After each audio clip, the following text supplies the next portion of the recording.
Hello all, welcome to the lab session of Introduction to Photonics. I am Bhagat. Today I will be demonstrating to you the experiment of Mach Center modulator. So through the theory classes we have been learning about modulation of light intensity by modifying different aspects of light such as phase, polarization, etc.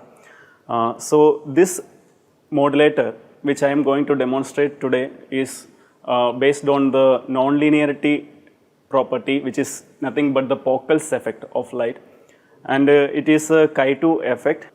We are giving a high voltage across the nonlinear crystal. It will effectively add a delay in the light phase, and what I am having is a Mach Center modulator here, which is nothing but an electro-optical device. So the main aim for today is to first to characterize this Mach Center modulator. Then I will show you what all operation points it can be biased on and how we can give a modulation signal. And I will show you how the modulation frequency varies and the frequency modulation principle of the Mach Center modulator. Let me going to explain the components that we are using for characterizing the Mach Center modulator. Here in this left side of your screen you can see the source.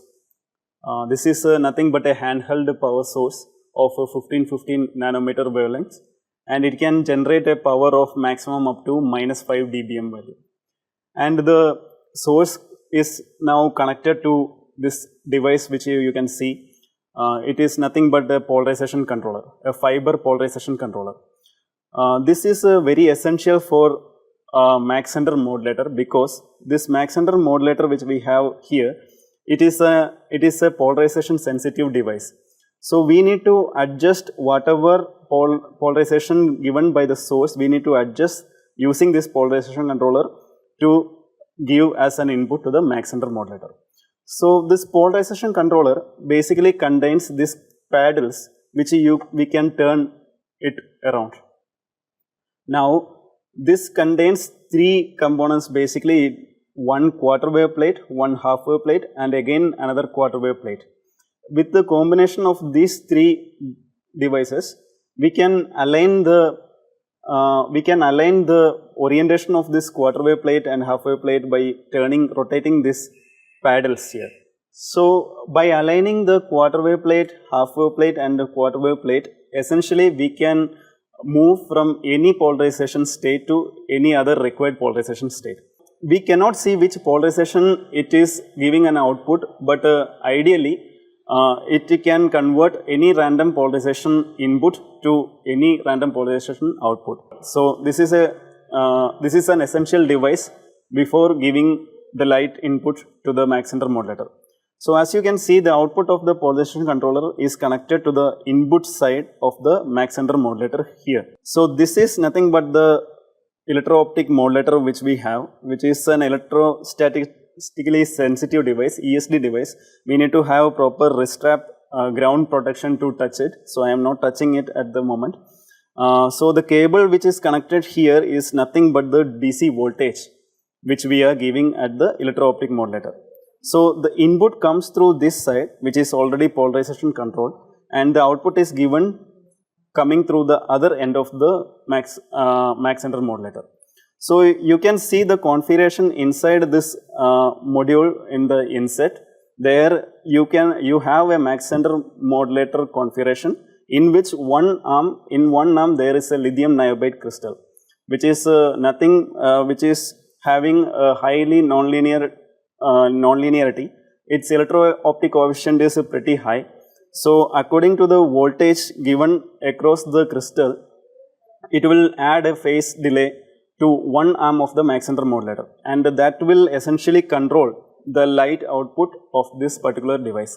So you can give a frequency to this particular modulator, and you can modulate the light intensity output of the modulator. For this particular module, it can go even up to 10 gigahertz. So we are not in a state to check the bandwidth of that this particular device, but what we will go ahead is to characterize this particular device and where are the quadrature and null points.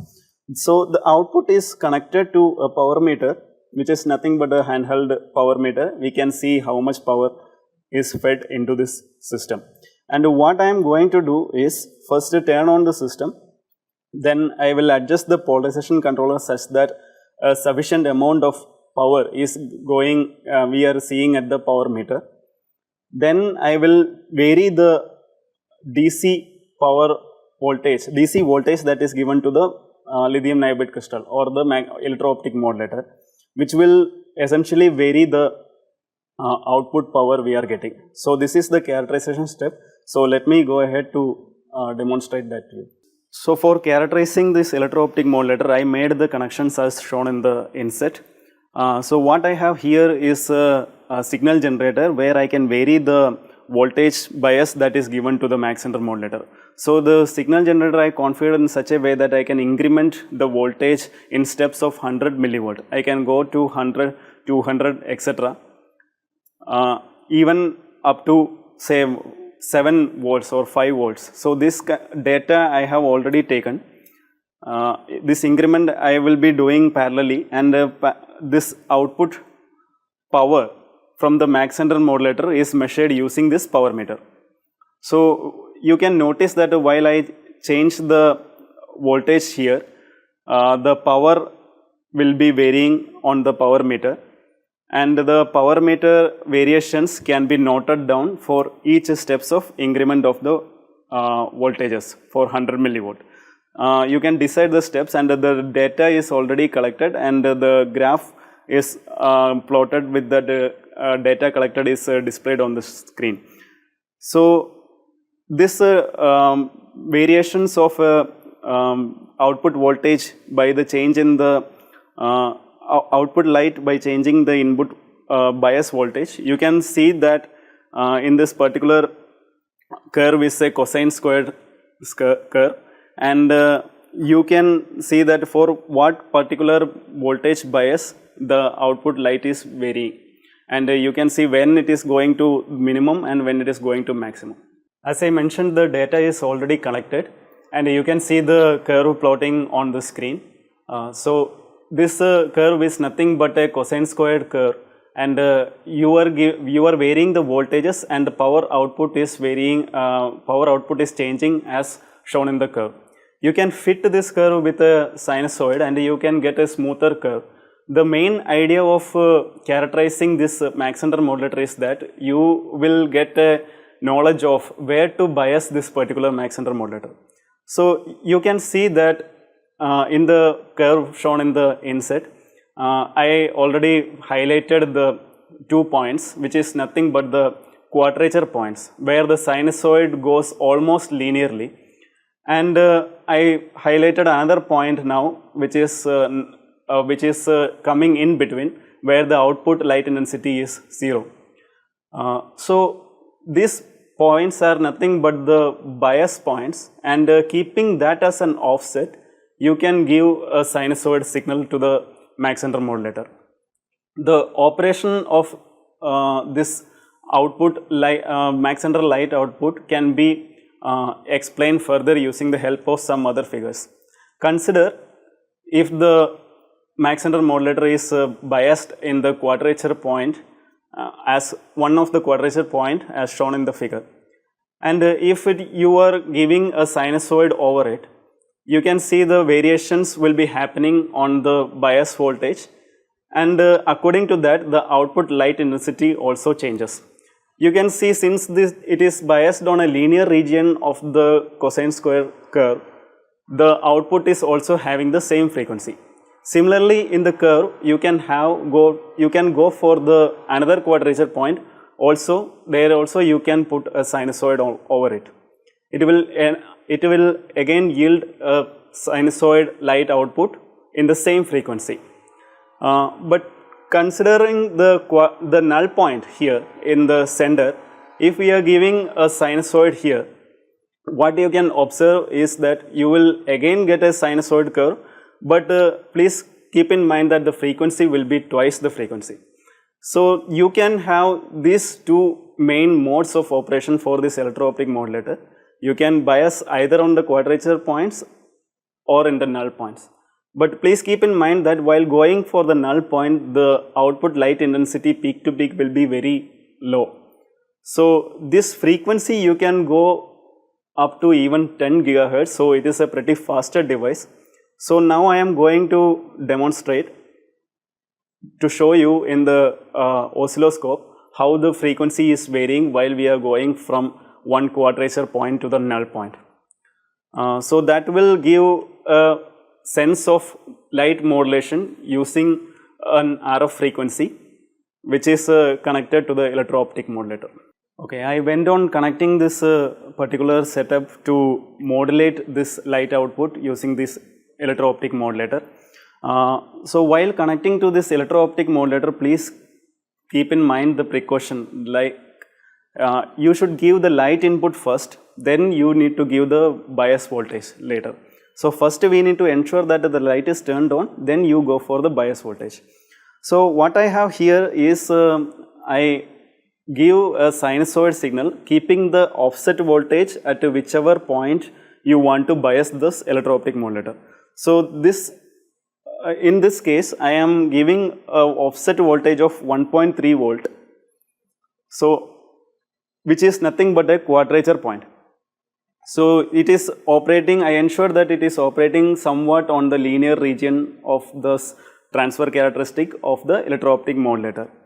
So you can go on incrementing this offset voltage by turning this knob here, and you can see the corresponding output on the DSO. So you please notice the output waveform that I am obtaining here while connecting while giving this offset of 1.3 voltage in this DSO. So this particular curve I obtained by connecting the Mach Center modulator output. I connected the Mach Center modulator output to a photo detector which is already in the light runner kit, and I am taking the photo detector output connected back to the DSO here. So it is nothing but the modulation light output value converted into an electrical signal, which in turn we are seeing in the DSO. So please notice that the offset voltage given is 1.3 volt, and I am giving a peak to peak voltage of 1 volt, and it is a sinusoid of frequency of 1 kilohertz. Okay, so this particular, when this particular bias signal is given to the Mach Center modulator, electro-optic modulator, I am getting this particular output as you see. So this is again a clean sinusoid, almost working on the linear region. That is why you are seeing a clean sinusoid. So I am going now to increase the voltage from this quadrature point to a null point. So while I am going through, you can clearly see in this screen, you can clearly see the frequency is varying. So I am going to increase, so please keep notice on this particular screen here. So I am going to increase, and you can see the voltage is coming down while you are going towards the bottom part of your transfer characteristics. And you can see when I am increasing the voltage to 2.4 volt, you can see a second frequency coming up on the output. Second frequency coming out on the output. So if I am go on biasing on a perfect null point, say this is a somewhat coming to a null point which is nothing but a 2.5 volt. Yeah, 2.52 volt. So this is a null point for this particular Mach Center modulator. Please keep in mind that the data I shown is collected from some other Mach Center modulator, but it is a similar one.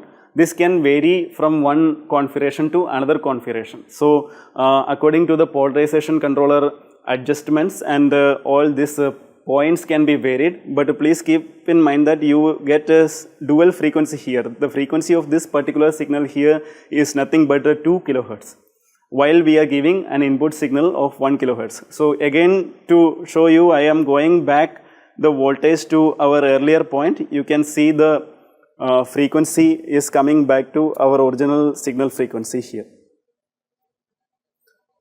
So this essentially concludes the operation. Of this Mach center modulator. So what I have here, we can first characterize the Mach center modulator, electro-optic modulator, and you can tell which are the biasing points, and you can configure this particular modulator such that you can get a null point biasing or a quadrature point biasing, and in the quadrature point biasing you will get the same frequency as the light output. While we are connecting on the null point, you will get a dual frequency as the light output.